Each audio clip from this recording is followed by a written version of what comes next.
Something is happening right now that is very suspicious, and that is that the White House is hiding President Biden because, according to reports, President Biden approves and agrees with what Republicans are proposing. This is very interesting, especially at this time. Now we're leading into 2024. This could be a very interesting time for the American people and the United States. But the White House could hide President Biden so that he does not negotiate with Republicans. I want to address what's going on here, why this is such big news, and what this could mean for you moving forward.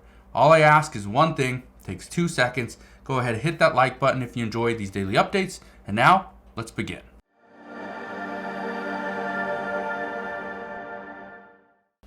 So first off, why would the White House hide President Biden?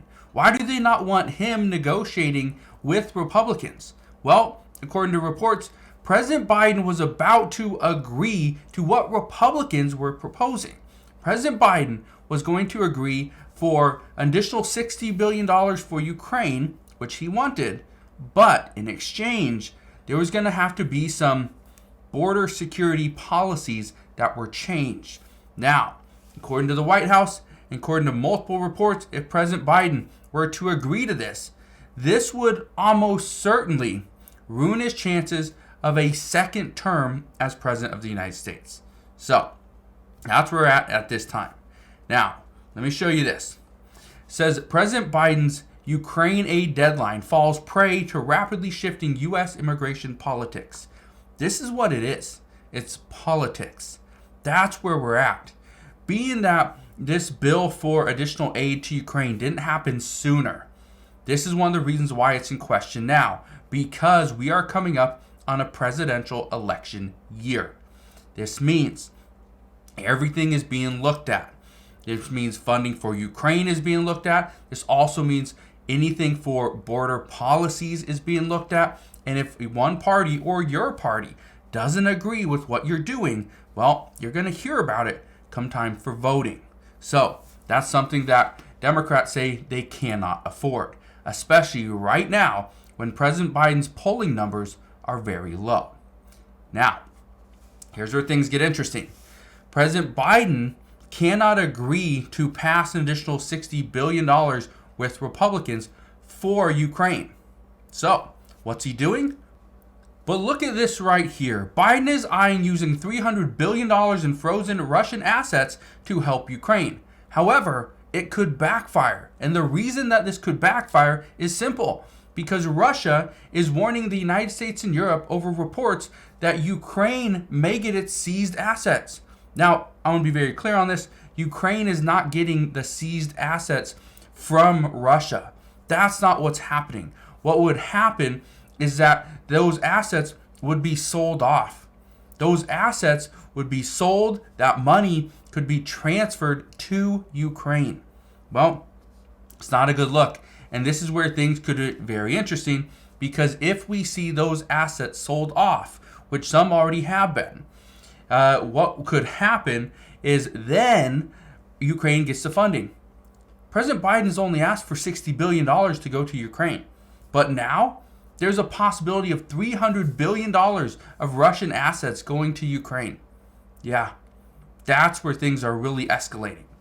Now, what does this mean moving forward? What does this mean for the American people? Well, here's what we know. Right now, Republicans want to do everything in their power to shore up the southern border, to ensure that the southern border is more secure than it has been in the past few years. The problem with that is they can't do it themselves. This is one of the reasons why you're seeing states like Texas go out and pass certain laws to prevent people from coming into their state. Or one of the things that they've done recently, they're sending immigrants, illegal immigrants that are coming into their state, they're sending them up to New York, sending them up to Illinois, because, well, that's one of the things that they can do. They can send busloads of people to other states if they fund it themselves. Well, that's what they're doing. Because according to the governor, it is cheaper to send busloads of people up north as opposed to housing them, feeding them, and keeping them healthy in the state of Texas. So we'll see what happens there. But again, this is where things get very interesting because, according to reports, the White House is pretty much hiding President Biden and does not want President Biden talking with Republicans. This is one of the reasons why The Hill reported just today that President Biden is keeping at a distance from Senate Minority Leader Mitch McConnell on border talk deals. And I'll read you this really quick. It says President Biden has kept a distance from Senate negotiations on a border deal critical to securing congressional aid to Ukraine, even as GOP lawmakers repeatedly called for him to enter the talks. The handling of the talks is now raising eyebrows in Washington, particularly among Republicans who suspect the White House did not want Biden to agree to a deal. That's the expectation. We learned early on that President Biden was open to negotiations. He was willing to negotiate and put Ukraine aid against border security policies. The White House said, no, we cannot do this. You're not allowed to do this. If you were to do this, then you will lose the presidential election in 2024.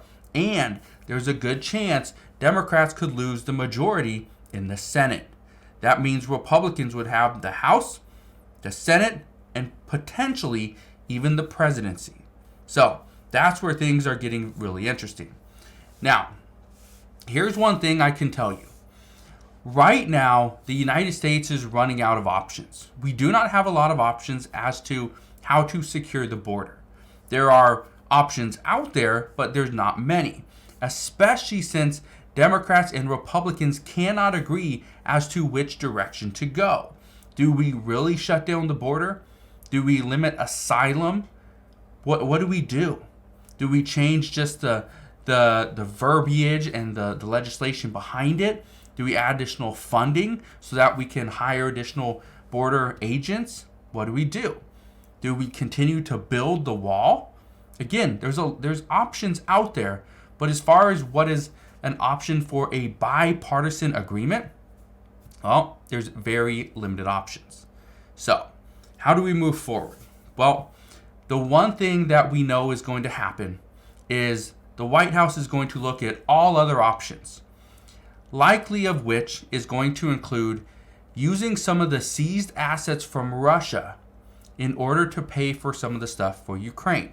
Now, according to reports and according to the statement from Russian officials, is that Vladimir Putin would not be accepting of that. He would not be happy, and there would be some retaliation. Now, I want to show you this. It says the Kremlin has threatened Europe and the U.S. with serious consequences, including tit-for-tat financial seizures or even a break in diplomatic relations if Russian assets held abroad are given to aid the Ukrainian budget and war effort. Now, here's where things could get a little bit interesting. According to reports, if the assets from Russia are given or sold and then given to Ukraine, that would be a no-no. But the United States and Europe can get around that by providing additional funding to Israel. But in exchange, that is where the assets are sold off and given to the United States and Europe. Okay, we take on that. So we would take those assets, we would sell them off, or we'd give the aid to Israel, and in exchange, we can go give additional aid to Ukraine, but it cannot be going from the Russian asset to Ukraine. There has to be some type of middle ground where it actually transfers through. So we'll see what happens there. We'll see if the United States does move forward with this. As of right now, it's not a great option because Russia is already threatening serious consequences, but who knows? We'll see. So, as always, as I know more, I promise I'll come back on and share all latest news and updates, but that is what we got for today. So again, thank you guys for watching. Consider subscribing, and I'll see you guys on the next one.